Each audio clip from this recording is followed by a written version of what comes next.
those of you who don't know Richard, he's been a professor at multiple institutions, and he has started 3 journals, runs a research consulting agency. You are a very busy man, and yet you find time to lecture our students, supervise, and have overseen the successful graduation of many postgraduate students. So thank you very much for your time. We have invited you today to tell us about some of your more recent work. In the folders you have a copy of Richard's abstract and what he's talking about. And I know we are looking forward to a very exciting day, and thank you for your time.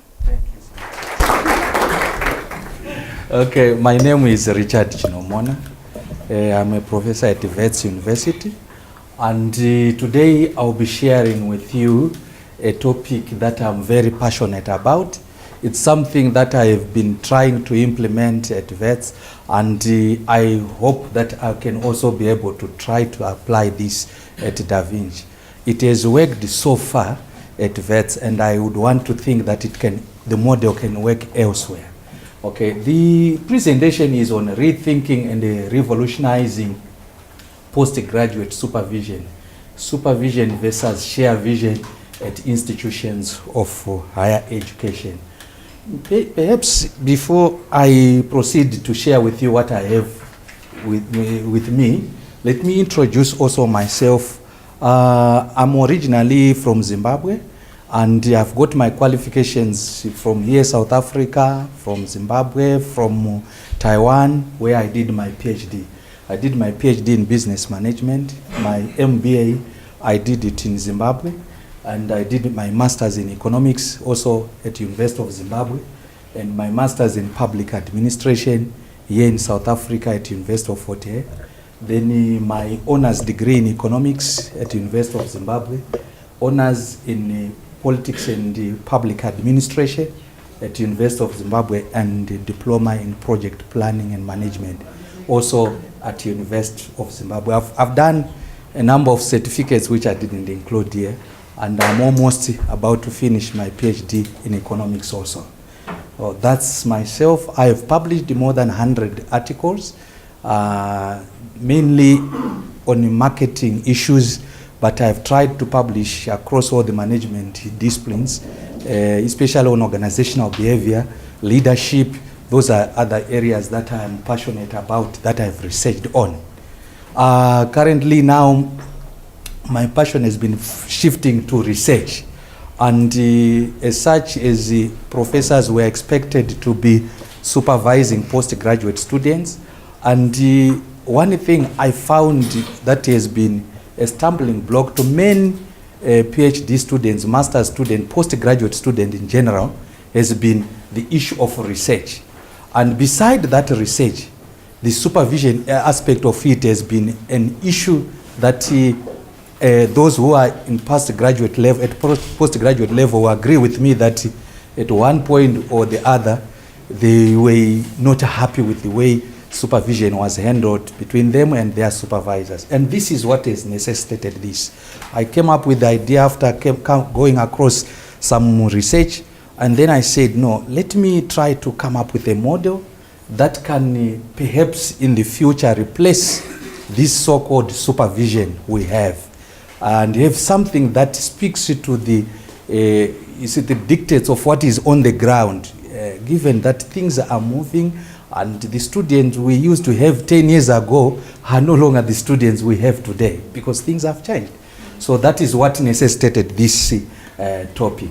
Okay, my presentation will be as follows. I would start by defining what is supervision as we know it today, the components of it, characteristics, and challenges that are faced, that us as supervisors face, that is necessitated why we need to rethink and change this paradigm and shift to another paradigm that I call Sharevision. Okay, I'll also try to give some reasons why there should be that shift, and try to make a comparison of the Sharevision and supervision. Where do these two depart from each other, and where do they converge? Why should we be concerned that there should be a paradigm shift? Then I will also try to define what is this Sharevision that I I'm talking about the key concepts and the realms that I suggested, and I've tried to apply it, and it has worked to some extent. Then I'll also share with you some statistics and the observations I've made in the process of applying this new concept of share vision. All right. I'll just take one definition. Supervision is a process which aims to support, assure, and develop knowledge, skills, and values of the person being supervised. This is how we have come to know it, that somebody who is assumed to have superior knowledge is supposed to guide someone who is supposedly expected to have inferior knowledge, which is not the case. But that's the idea that we have with this, supervision. So this person supposedly with the superior knowledge is supposed to impart his or her knowledge in someone who is supposed to be the supervisee. So that's the definition.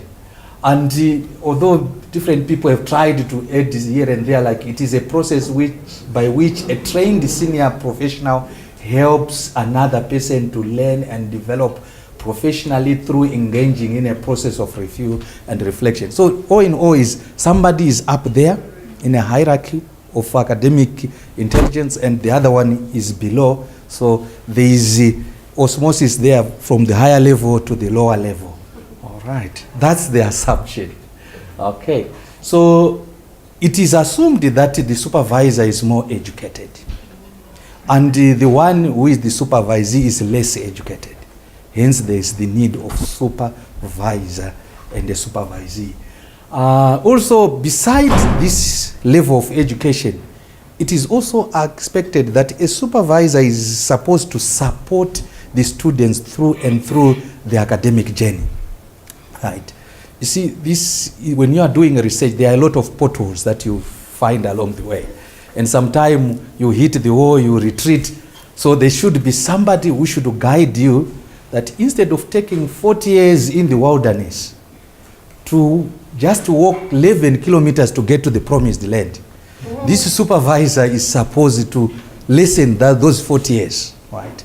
So he will be or she will be supporting you through and through. I'm sorry for those who did not get well on this as example I gave. You see, the Israelites, when they were going to the promised land from Egypt, they walked and got to the wilderness where they were about 11 kilometers to reach the promised land.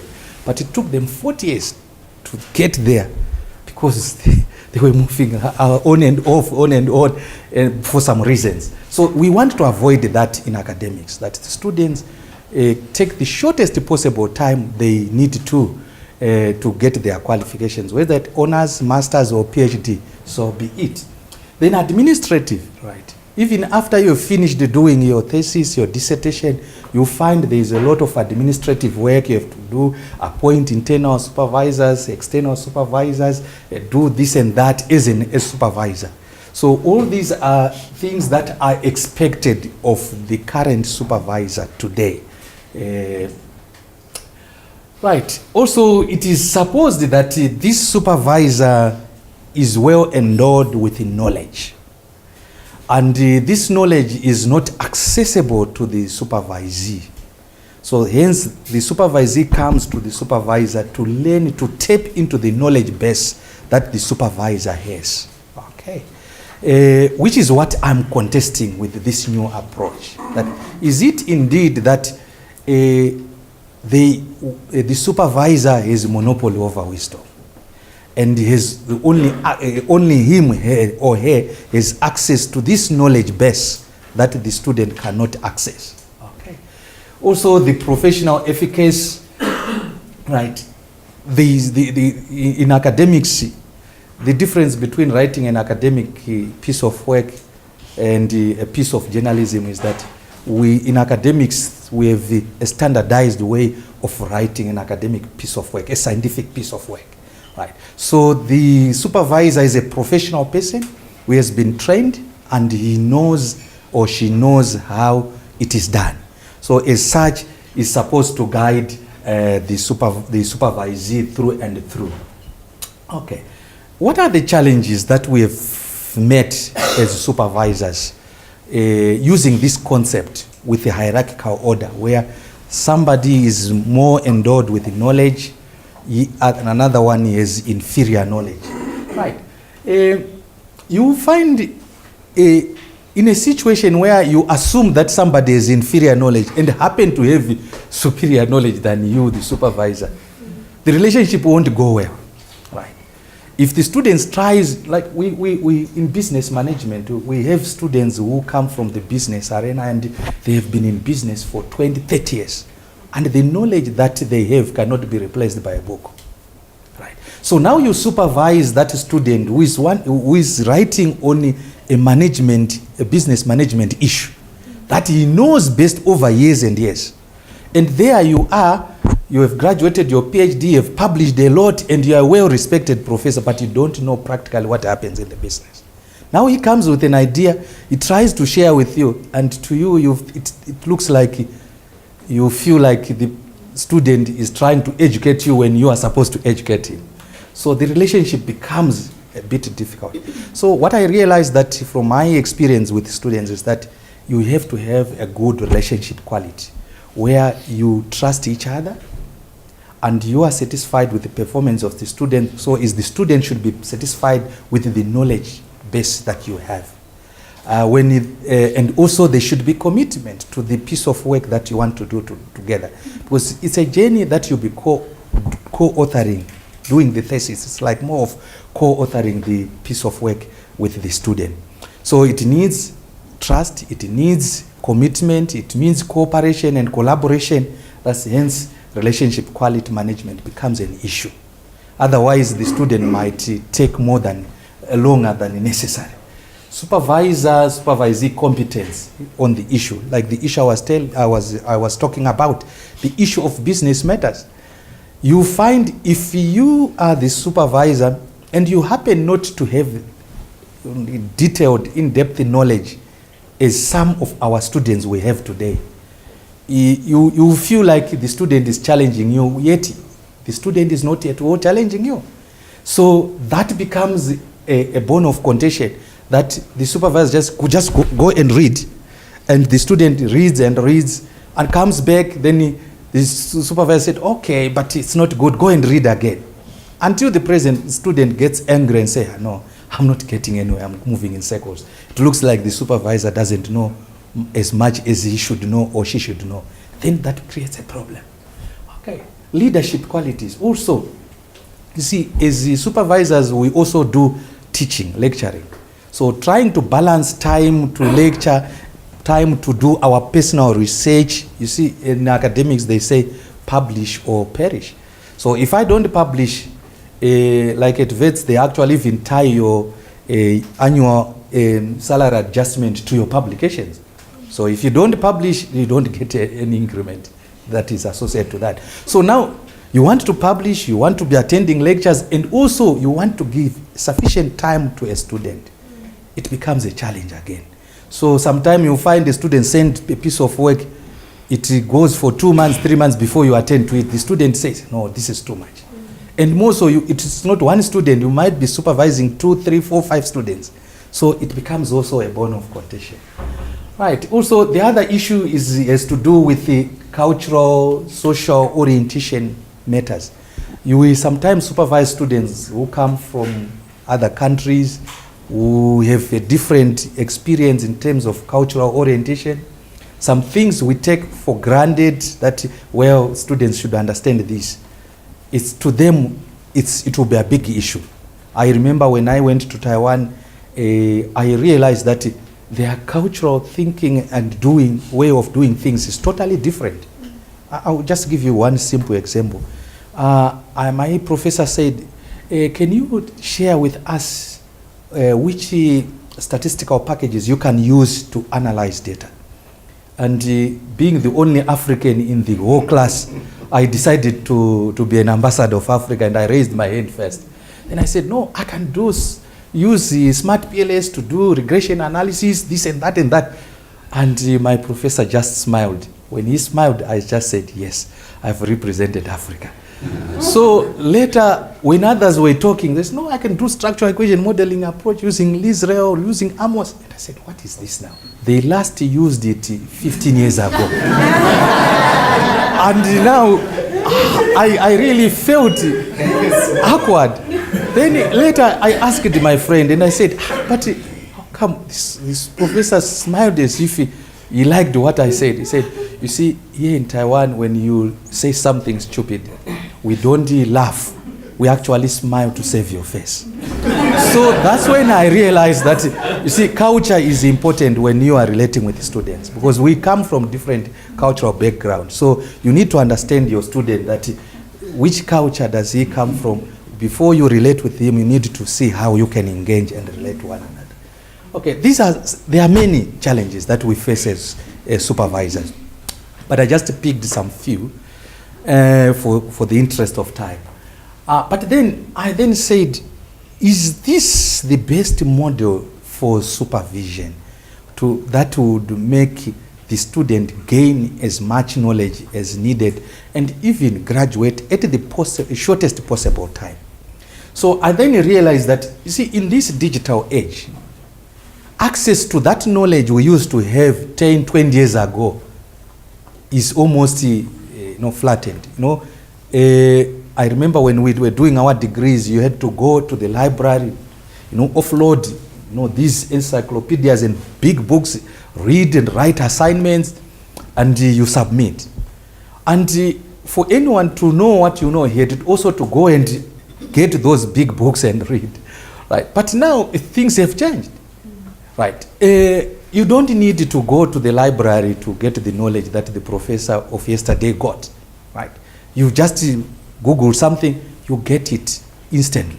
So because of this access to that knowledge we used to have, we used to think it's a preserve of the doctors, the professors. It's no longer a preserve of the professors. Anyone can access it. Okay. Then, yes, information age. We all agree that we are more informed. The youngsters of today are even more informed than us. You buy a new cell phone, you leave it on the table, a grade 1, a kindergarten child picks it, in a short period of time he's already playing games. And you wonder, how did he? You see, they are always up to date with the information.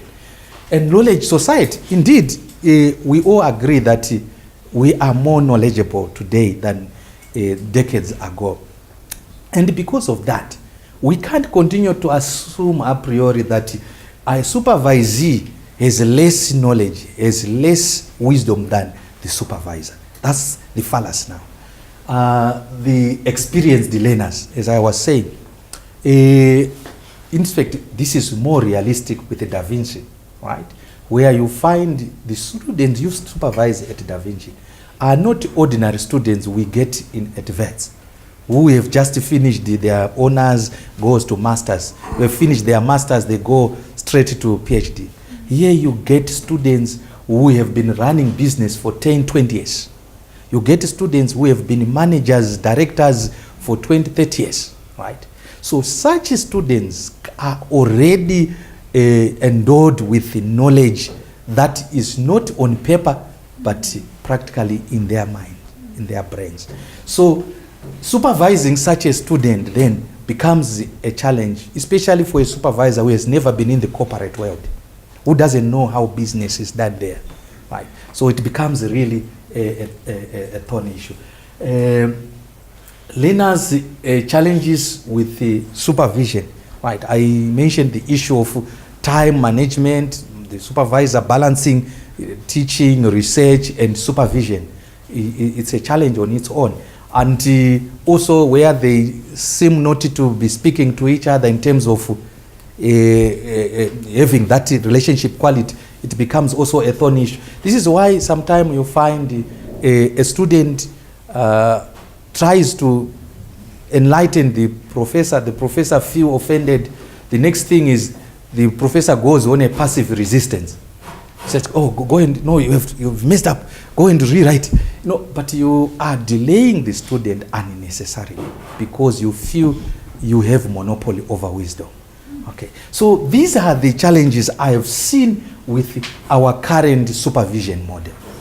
And then I said, is this the best way to assume, continue to assume that the supervisor is superior knowledge, is superior vision to that of a learner, to that of a supervisee?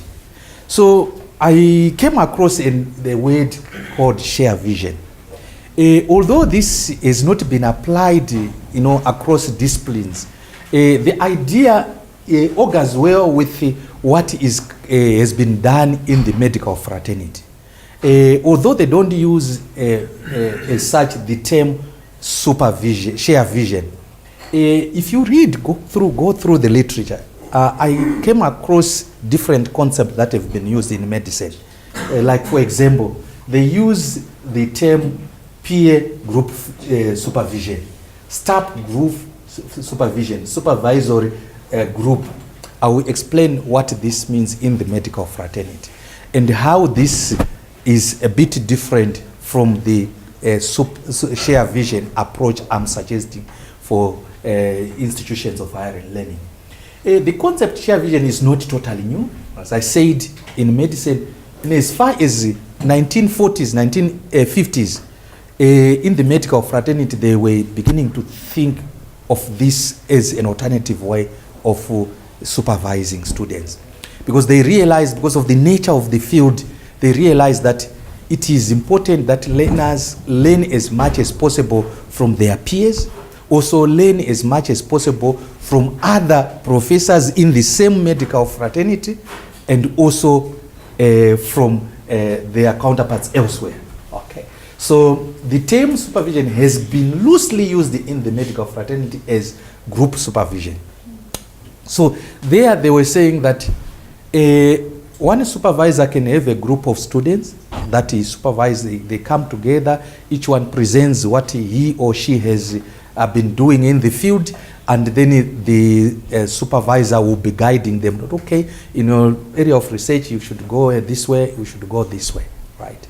Then with regard to peers supervision, also a lot has been written. For example, as far as 1973, Watson wrote a number of articles, and Goldenberg 1981. So the idea there was to say, if the students have gone into the field, they are doing their clinical assignments, when they come back, they need to come together as groups and share what they have experienced in the field, so that they all benefit from one another.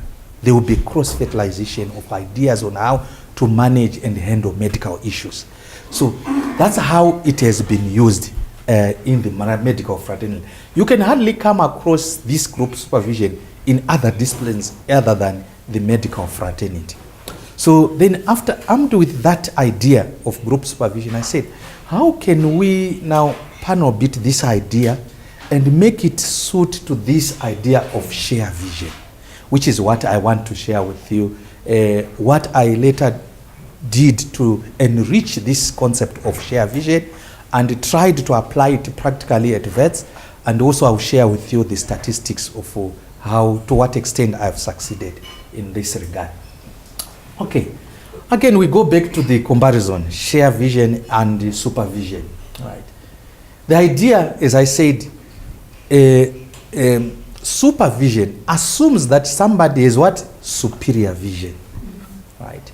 And because somebody has superior vision, someone has to have inferior vision. So there is a flow of superior vision. The one with the superior vision imparts the superior vision, or imposes his or her superior vision on that one with an inferior vision, which I find very problematic, especially with the students of today who are living in the information age, who are living in the knowledge society. Okay. Yet the share vision says no, there is no one who has monopoly over wisdom. I'll actually even share with you one thing that also motivated me to think that indeed no one has monopoly over wisdom. I was trying to build a house back home in Zimbabwe, and apparently the stand I bought had a deep, it's not a bottle, it's a big ditch that was there. So for me, I said, I need to fill up this ditch so that I can actually build my house over it and that. Then my son then, who was doing, I think by then he was doing grade 10 or grade 9. So as I was trying to do the budget, calculating how much I would need to get the caterpillar to come and fill with the rubbles, he said, but instead of spending all those hundreds of dollars to fill up with the rubbles, why can't you just say build an underground garage? Then you just put it the top there. Our cars will come and park underground. Don't you think it's more secure and it will save you a lot of money? I looked at him and smiled and said, this is a grade 9 student, trying to educate a professor. That's when I realized that no one has monopoly over wisdom. Right? Somehow, all of us are endowed with some knowledge that cannot be replicated elsewhere. Right? All we need to do is to try to share this knowledge, so that when we share it all, I have something that I've learned from my experience as an academician. You have something you have learned as a director, a manager in business, or in whatever organization you have come from, or even from society. You've learned something. So when we all agree that somehow everyone has some knowledge endowed in him or her, and we come together with an equitable vision, that your vision and my vision, when we bring it together and discuss it out, we are likely to come up with a better vision that will enrich what the student is going to produce at the end of the day. So that is where the concept was coined to be applied in the management discipline. All right. So the Sharevision, it is a structured group meetings process that directs participants to practical, equitable, and reflective communication. So it's no longer a hierarchical order that I'm the supervisor, I call the shots, I'm educated, and you haven't. You are here to learn, so you have to learn from me. That's a total departure. We are saying, no, somehow you have some knowledge you have. So when we come together, let's share what you have, and at the end of the day, we come up with something better. So it's collaborative in nature. It's reflective in nature, that you reflect on your experience, I reflect on my experience. We all learn from one another. In fact, I will tell you here at Da Vinci, I've learned a lot from the students I've supervised here. Recently, there was one of my students, we ended up coining up a concept called enterprise neurship. It's a new concept, you can't get it in the dictionary. But when the student shared with me what he has experienced in the business fraternity, I said, wow, this is an interesting concept we can actually build up to be a discipline in the future. That you end up, maybe 10 years to come, we might actually end up having students graduating in a degree called enterprise neurship, right? And I said, let's go together. I like this idea. It's groundbreaking research. Let's go for it. We did it, and you'll be shocked that the student actually formed a Center for Enterprise Neurship, and he went and presented to government. They were so excited about it, and they're actually funding millions on that project. So this is something that I also actually learned from the student.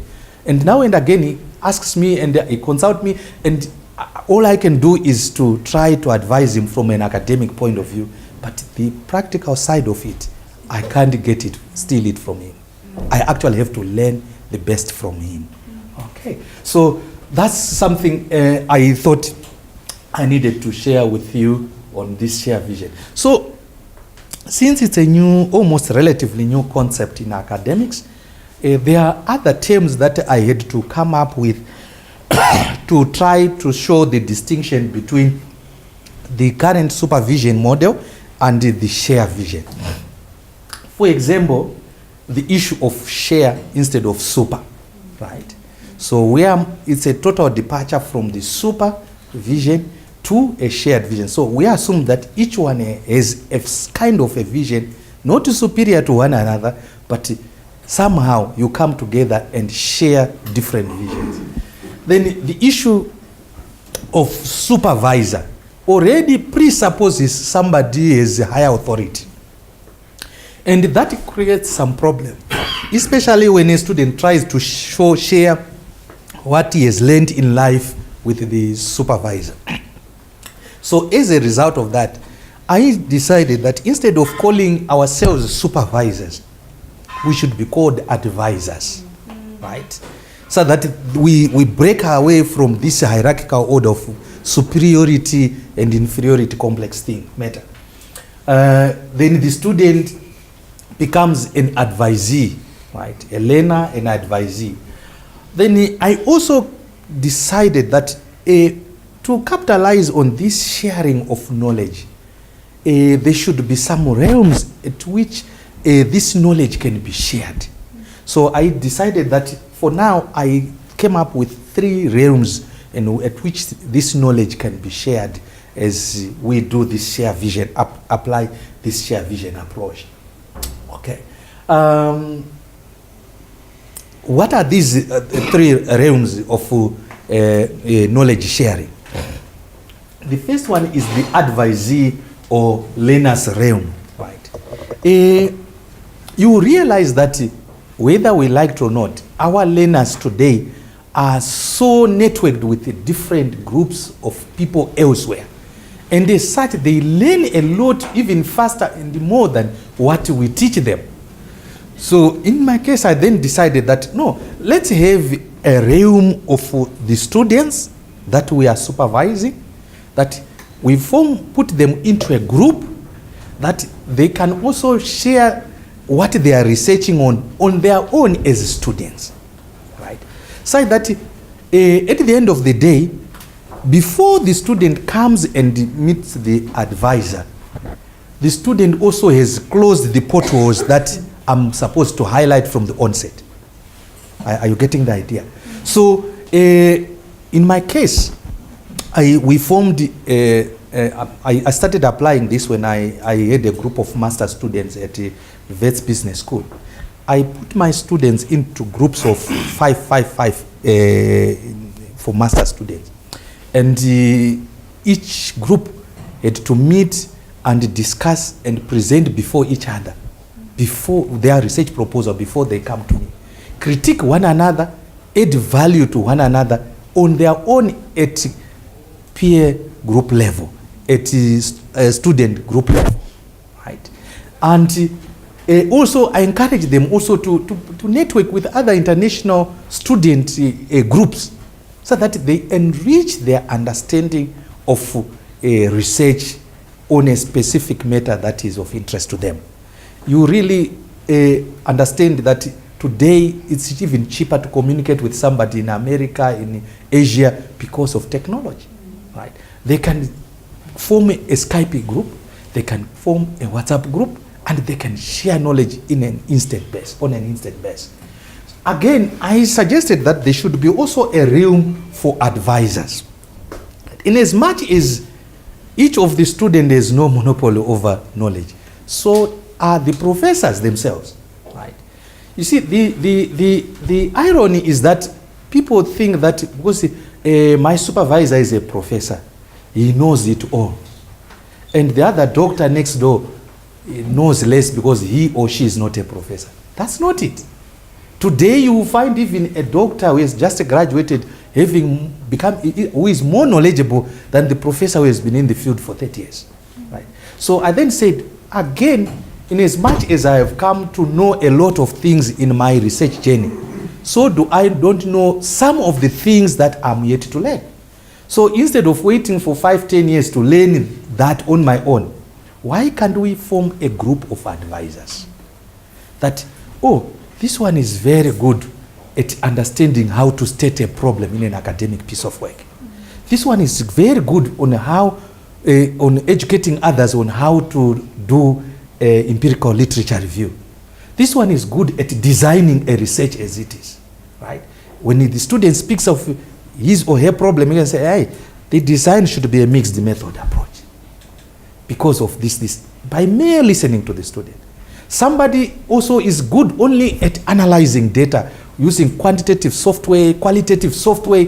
So at the end of the day, is us all as advisors come together and share that knowledge as we help our learners, the learner is the one who is to benefit more, because we are sharing knowledge at our level and they are sharing knowledge at their level. The knowledge I get from my peers at advisor level is the knowledge that I go and share with my student, who has also gained from the knowledge they have shared at their level. So it enriches the level of engagement. It enriches the level of questioning and interrogating academic matters. Then the next, the third realm is that the advisor-advisee realm. That now I'm going to meet my student. I'm not only equipped with the knowledge that I've learned myself, but with that I've learned myself and that I've got from my peers. The student comes also with the knowledge that he has learned on her or his own, and what he or she has learned from other peers. So the level, the discussion is more richer. I will share with you my practical experience later on how I applied this realm in practice at VETS. Okay. Advisee realm, how does it work? Okay. I proposed that, right, the advisee should share their vision of the research project they want to do with their peers first, right? And hear what they say. And I assume that if they discuss and engage at their level, because these are PhD students, these are master students, we assume that now they know what they want to do. We assume that they have a knowledge base somehow from their practical experience elsewhere that they can share at their level before they come and see the supervisor. Advisee study group and discussion, as I also indicated previously, that as advisors, we should, like in our case, we had every week, we had a day where we could just meet and just brainstorm on what we have encountered with our students, and this one sharing also what he has encountered. Then we circulate the CVs, the reports, the research proposal for different students to all the advisors, each one making comments here and there. It was a really fantastic and exciting experience. All right.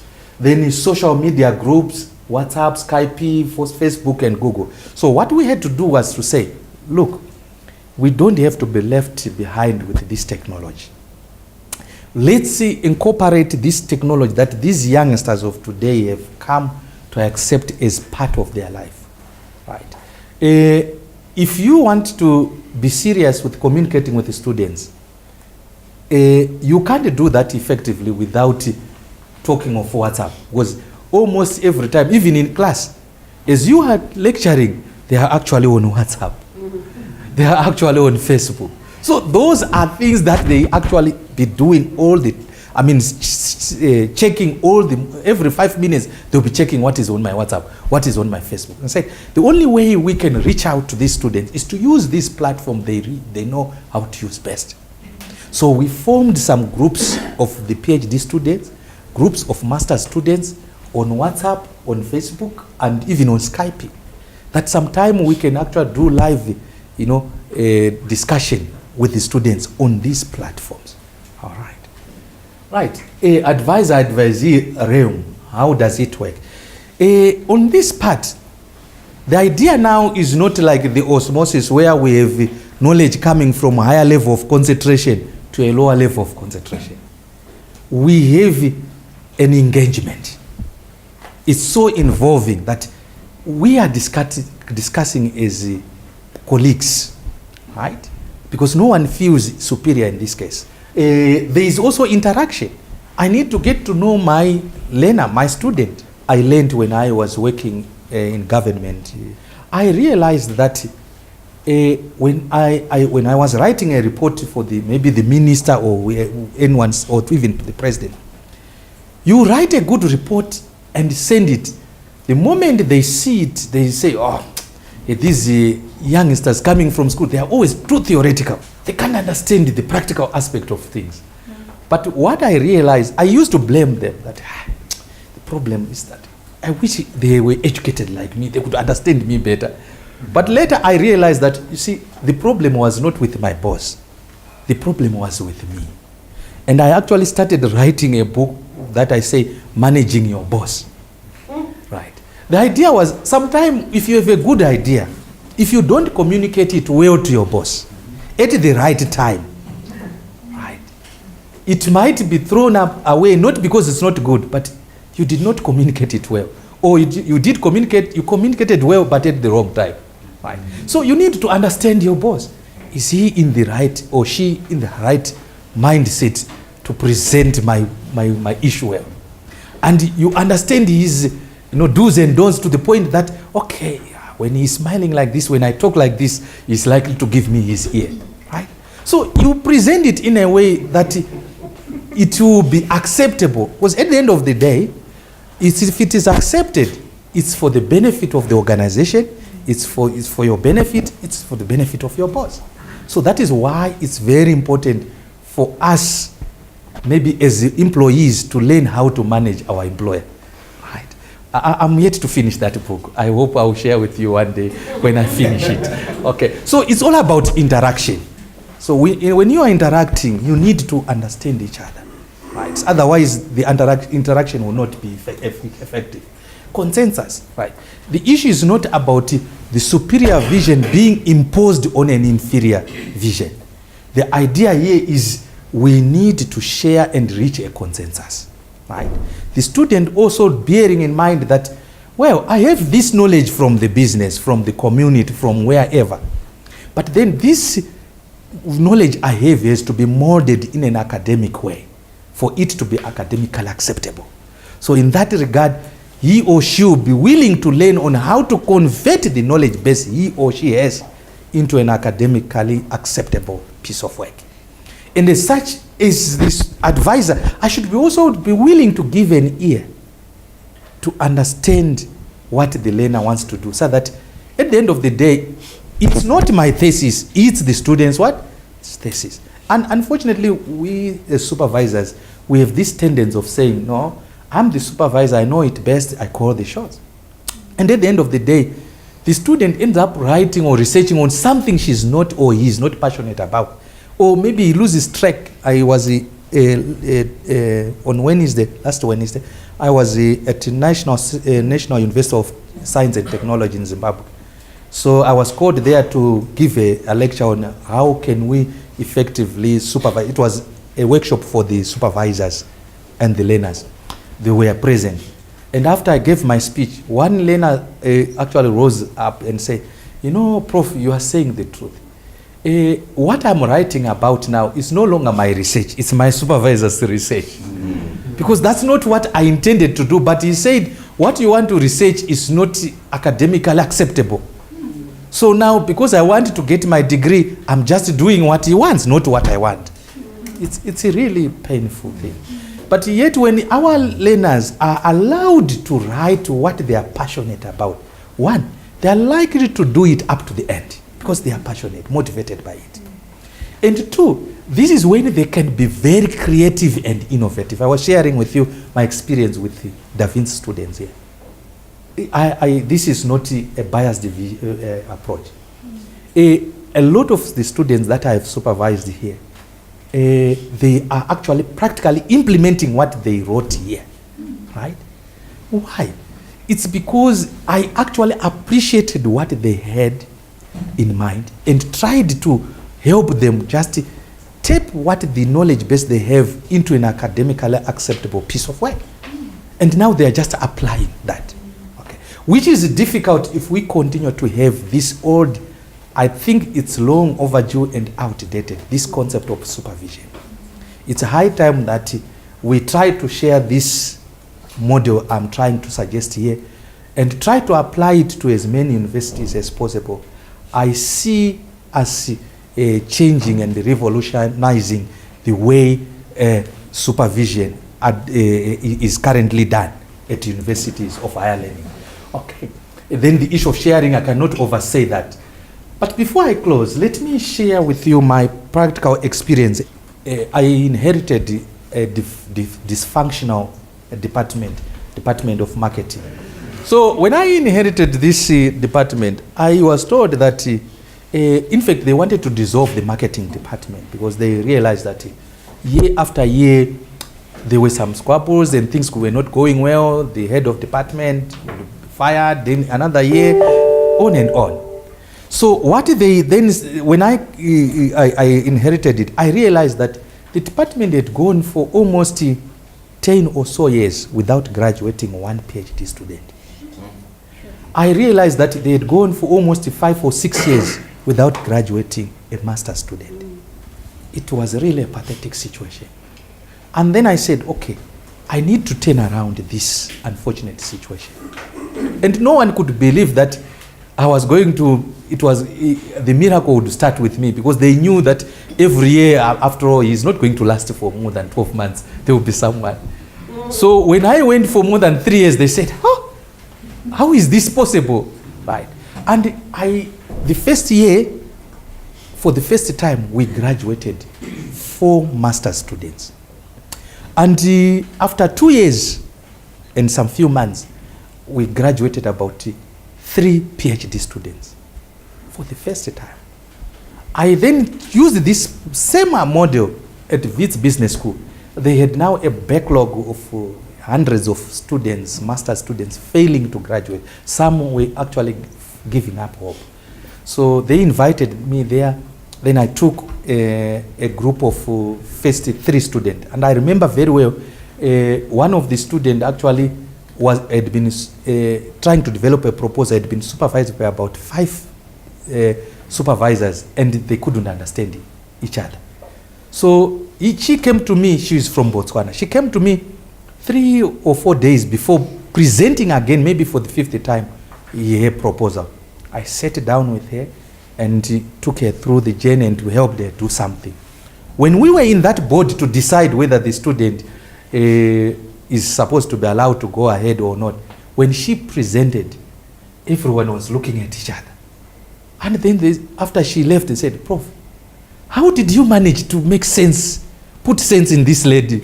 And I said, what do you mean? He said, do you know we all tried to supervise him and we realized that this is a write-off case. And I said, how come? So the idea then was, I then said, no, I tried to help her, and also I referred her to a group of students that I have been taking through, and they were learning from each other faster, that when I came in and assisted, it was easier for me. So I then formed some groups of 5-5s at Wits Business School. I'll tell you, in less than 2 years, I had graduated around, I think, about 18 to 22 master students. And that was unheard of. That has never been done. And people to realize that one person could do, in 2 to 3 years, has graduated 22 master students. These were students who had almost given, some of them had actually done their, finished their coursework a year or 2 years ago, but could not come up with a proposal. But with this approach, I could help them come up with their proposal, finish in the shortest possible time. I will give you another example of a student who came from Ghana. And this student, we had already scheduled PhD presentations in 2 weeks' time. He came, registered, then he said, Prof, when am I going to start writing? I said, no, we have a group that is presenting in 2 weeks' time. But I think you might not be able to make it. So we have to wait for another 2 months when we have another group to present. Then he said, Prof, is there any way I can try? I said, okay, there's this model I have. Right, I will refer you to this group and to that group. Then you also come and see me, and I will take you through the journey. Then once you do your draft thing, send it to me. I circulate it to my all colleagues in the department, and they read, make their comments, and you attend to them, because these are the people who are going to crucify you when you are presenting it. Right. So the guy did it exactly as I told him. And in less than 2 weeks, he wrote a PhD proposal that passed at department level and at faculty level. Right. Because of this approach. So I can categorically tell you that it's a model that we have tried to apply, and to some extent it has worked well. So how did we do it? We formed the three realms as I indicated in my presentation. We have a group, even WhatsApp group, Skype group for all advisors in the marketing department, right? So any problem that I'm facing with my student, I send it there. Anyone can advise me and I can take it or leave it. When my students submit their proposals to me, I share it to all my colleagues. Anyone who is very good at looking at the problem statement or looking at the literature review will comment on what you know. You just comment on what you know best, right? You don't need to read the whole proposal, but you need to comment on what you know best. But myself as the advisor now, go through all those comments, consolidate them into one, so that when I meet my student, I share all these comments. Okay. We also, as I said, we have some tea once in a while where we sit and discuss as peers, right, on challenges we are facing with our students, what they are researching on. And we even came to a point where we decided as a group that let's try to encourage our students to research on what is at the frontier of knowledge. And we came up with areas like social marketing, digital marketing, religious marketing, political marketing. These are issues that have rarely been written about or researched about. And we said, let's position VET's University Marketing Department to be one of the first ones to encourage students to research on what is really researched on, right? And the idea is in the future we need to come up with a curriculum that speaks to what our students are researching today. Also, I would want also to share with you that because of this approach that I've applied at VETS, today at VETS alone, I think I have some statistics here, that in 2 years time, I managed to graduate about 25 master's students, and in 3 years, in some even were less than 3 years, I managed to graduate 11 PhD students, and I have, as I speak now, 8 PhD students who have their thesis going through examination, which means they are actually graduating in December. All in all, there will be around 19 PhD students. This is something that I've done in 3 to 4 years' time, right? And it was only possible because of this Sharevision approach. I managed to put these students into groups. I managed also to tap into the knowledge base that my colleagues have, because I realized that I'm the only professor in that department, but it doesn't mean that I have monopoly over wisdom. I said my peers know something better than I know. So let me also learn from them. Let my students also learn from them, so that at the end of the day, we all serve the students that we came at VETS to serve. I think on that note, that marks the end of my presentation.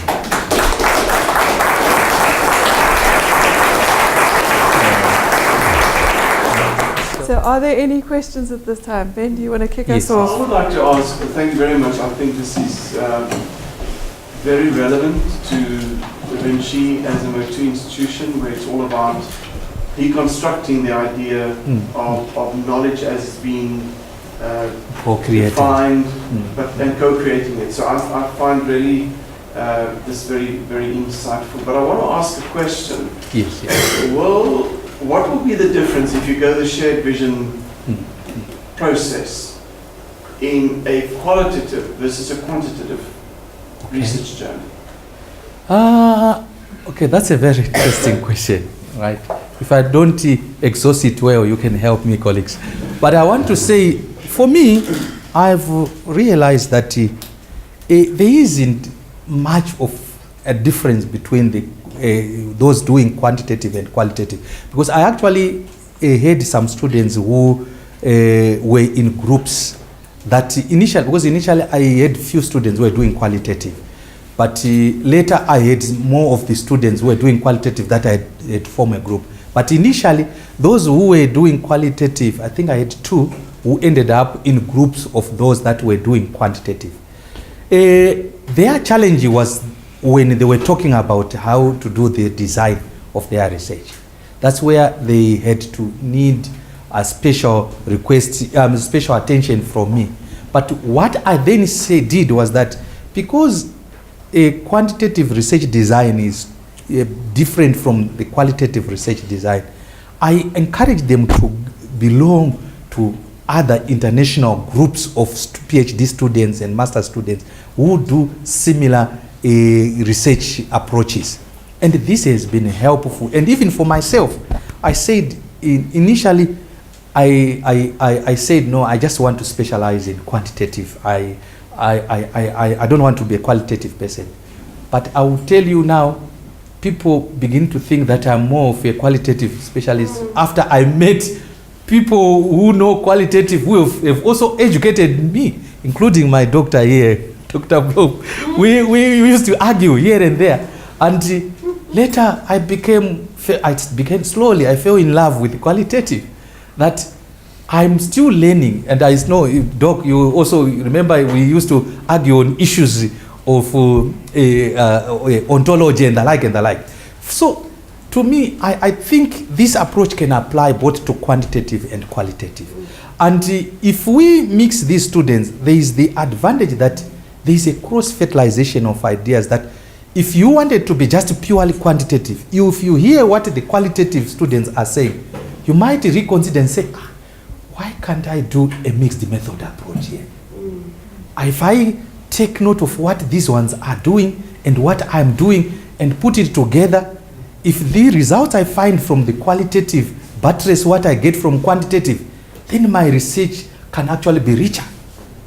The results are more credible and trustworthy, so, and more valid. So I have seen that really helping the learners more than it helps me. But also for us, as you interact more and share what you have with those who are from the qualitative, you tend to like it more and also help your student in that regard. Okay. And so I think the basic concept around here is that it's actually about, the sharing is about making sense. And I think that's a function that we used to see quite well, because we find it difficult to make sense of what we are. Yes. It's quite easy to migrate from one to the other research because you start making sense of it. Yes. So I think this, the value of sharing is quite well noted. That's very relevant to learning experience. Indeed. And I've always said that practically I've realized myself that you learn faster, and it's not easy to forget what you learn by hearing from other colleagues than by reading on your own. I remember there was an exam I read on my own and I felt that yes, now I've mastered it. Come to exam time, I saw the question, I couldn't, all that I thought I knew, I realized I didn't know it. Only what I had heard my colleagues saying, talking about when we were discussing is what I could remember. That's when I realized that there is power in group discussion. There is a lot of value that comes from sharing knowledge. Yes, Doc, you want to help? Thank you. Yes. We have a model, and it's not always very successful, and I'm Yes. interested to hear your view on it. Yes. Where we have an academic supervisor, Yes. and if that academic supervisor is not a subject matter expert, Yes. to also have a subject matter expert. Supervisor who's somebody in the field. Yes. But you may not necessarily have the academic qualifications. Yeah. So that's also, in a sense, trying to share the kind of knowledge. Have you come across something like that, where you've actually used somebody from the industry as part of that advisor? Yeah. Yes. You see, this is one thing I have come to admire about Da Vinci, that this mode 2 concept is, I'm beginning to think that it is some superiority over the traditional mode 1. Yes, because for me now, in as much as I would want to appoint somebody who is an expert in the industry, the university would say the person should send his CV or her CV. Yeah. And when they see the CV, the first thing they want to see, how many articles has the person published? How many students has he or she mentored or supervised? you know, a lot of things that do not apply to people who are what? Who are practitioners out there. So the moment the person does not meet those rigid rules set up by our Senate, then they would say, no, the person is not qualified to advise. So if I have to look for an expert, it should be somebody who was in the industry, who later became an academician, and then now I say, no, this professor is based at UNISA or wherever. He has the experience, field experience, because he has worked for so many, and now he has a PhD in this. Yeah. That's when they say, oh yes, so he qualifies. Yeah. But honestly, how many of practitioners have ended up being academicians so that students can benefit from? Very few. So this is where I appreciate that as much as we are experienced in academic matters, we are not as experienced as those who are practitioners in the field, right? In any case, we are more of theorists. And what are theorists? I always say this at debate with I used to debate this with my bosses when I was working in government, that they tell me that you are too theoretical, you're too bookish. But what they fail to understand is that theory and practice are two sides of the same coin. We theorized based on the practice we observe in the field. So instead of saying that the person who is practicing it is not qualified, and yet we are going to write about what the person is practicing in the books that we write, in the article, for it to be acceptable, I don't get it. Why can't the students learn directly from that, from the person who is practically using the knowledge, who is applying the knowledge in the field? And when he or she learns from that, also comes to me to help that student to package it. Mine now will be to say, let's package that knowledge that you've learned from the field in an academically acceptable and scientific way. That's how I see it, but we miss it in Mode 1 school. Oh, okay. I'll get to you. Let me get to... Oh, sorry. Madam Chair, you take over. I will be just... All right. Okay. Congratulations on your successful journey. Yes. So like they say, for every gain there's a pain. Yes. Do you have anything that you can share with us in terms of, downgrading a superior person? Yes. To become kind of on the same platform? Oh. So okay. Been a very difficult journey. Yes. Is there any challenges that you face that you can share with us? Yes. Indeed. That's really an interesting and good question. One thing I've learned myself, that if you want to graduate in the shortest possible time, no matter how much you know, if you try to raise it with your supervisor and you seem not to find one another, don't go against your supervisor. That's one thing I've learned, that if you want to graduate in the shortest possible time, give your advisor or your supervisor the leverage to say what he wants, to guide you as he sees fit. Because at the end of the day, she is the person who is going to put his signature that you have passed.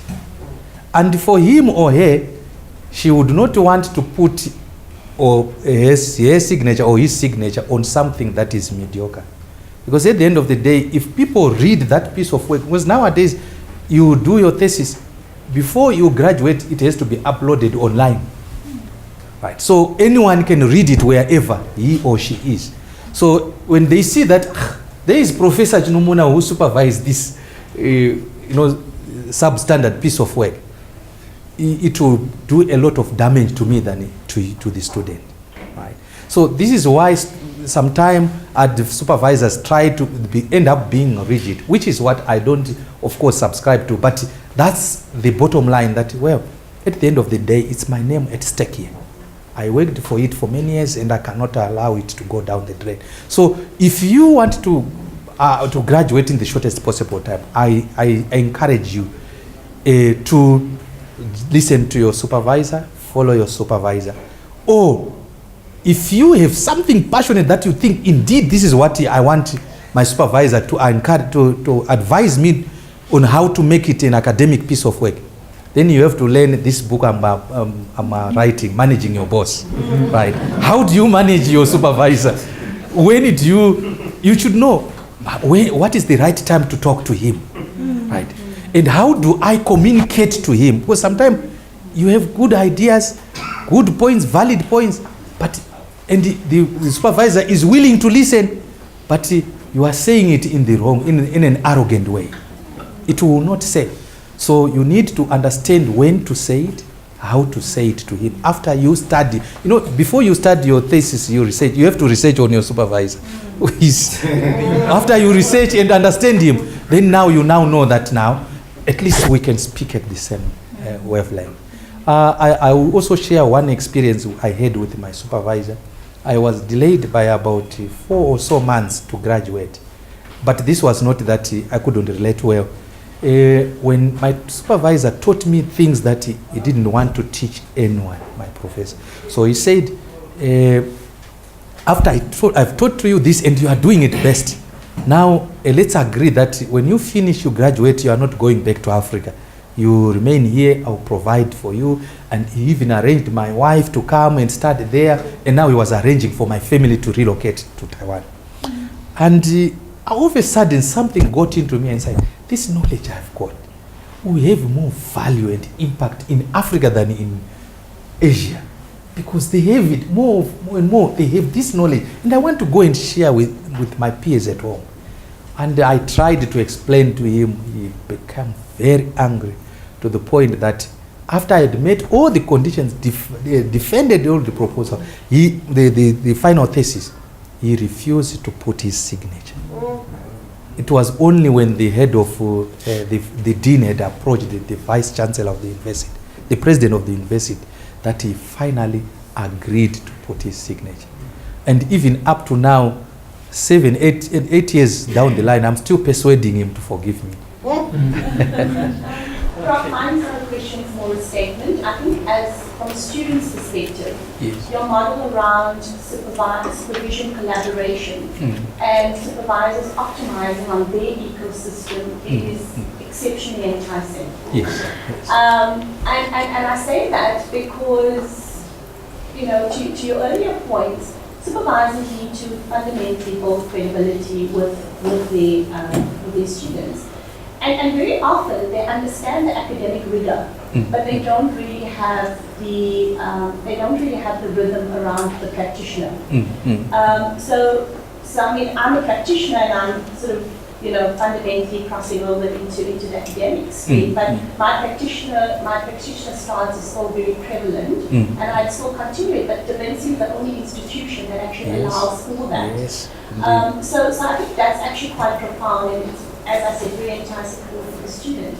But I think a step further is around, from an institutional point of view, is that students are actually, postgrad students are becoming much more discerning, and they understand the value of the supervisor, and they understand the value of the supervisor as a mediator, more than an individual who is fundamentally going to get them to a qualification, because people want benefit from the process and the time they invest in. It's no longer just around the qualification, it's about the ability to change your mindsets and your paradigms as you're going through the process. So many students are actually investigating and researching institutions on the caliber of their supervision, of their supervisors, and the supervisor turnaround time, the supervisor rigor, the supervisor rhythms, etc.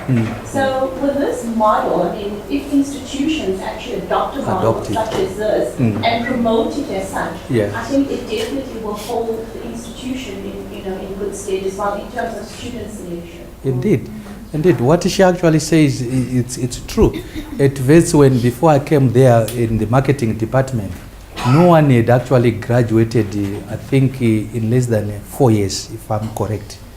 But when I started applying this, there was actually a student who finished his thesis in less than 2 years, but could not graduate, he had to wait for 2 years to expire for him to be accepted to graduate. So the issue was now, from overstaying your welcome in the PhD cohort, we had students now who were finishing in less than the prescribed time, right? Because now they were learning from their peers, they were learning from many other advisors, and indeed this share vision approach has really worked wonders in many of our students. And I think if we could adopt it, of course it's not perfect, but we can perfect it with the time, right? As we see some challenges, loopholes here and there, we can close them so that 5 years, 10 years down the line, we are somewhere where we have a well-polished model that works for all. Okay, thank you, sister, for your compliment. Yes, yes. I just had a comment yes. Based on your discussion between the role between the practitioner and the academic approach. Yes. And I was just reminded of a comment of a fellow economist said to me once. Yes. That's all very well in practice, but will it work in theory? Yeah. Indeed. That's true. Because you see, sometimes we want to make the theory should actually simplify reality, which is the practice. But can you simplify the complexity of the practice in a few words, in a model, in a diagram? It becomes a challenge. Yes, indeed. I agree with you on that one.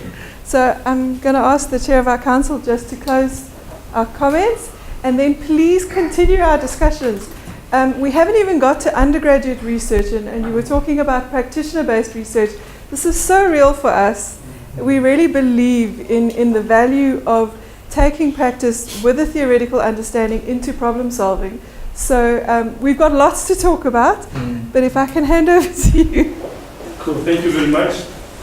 Prof, thank you very much for an insightful and very practical approach to how knowledge is being generated, and possibly making it possible for people, I won't say human resources because as an input, for people to quickly get to add value to society as well as the businesses that they are at. So depending on your generation, you might be aware that PROF passed away, or Aretha Franklin, or you sit somewhere in between. And many things have been said. So Barack Obama sent a tweet about the passing of Aretha Franklin. And in that tweet, he spoke about how in her music, the composition, the voice, how she delivered the music, you could actually see the history of America, particularly Black America, conveyed in how that person delivered their music. It would be very interesting to try and figure out how do you supervise Aretha Franklin, having added such knowledge and enriched the society to a qualification. It would be impossible. But with a model that you are talking about where peers can make comment and actually talk about how her work has impacted them as people and how it has inspired them, she could actually be able to graduate or would have graduated in record time, simply because people that could relate to her music and what she has done would have been able to do that. In the same way with PROF, the ability to take lyrics that are in the vernacular, combine them together to be able to move an entire generation. How do you supervise PROF to become a graduate in the highest level within music? And the method that we are talking about begins to embrace multiple disciplines, multiple levels of collaboration and cooperation to be able to make sure that we can unleash the human resources in brackets to add value into society. So I wish that everybody could embrace this breakthrough thinking around how we can have shared vision in our ability to unleash the knowledge that resides in any one of us, making sure that our true genius comes to the forth and we can contribute. And that contribution becomes more than just a piece of paper, but a journey that really shifts your perspective and you enjoy yourself. So thank you very much for the lecture. I really appreciate it. Thank you. Thank you.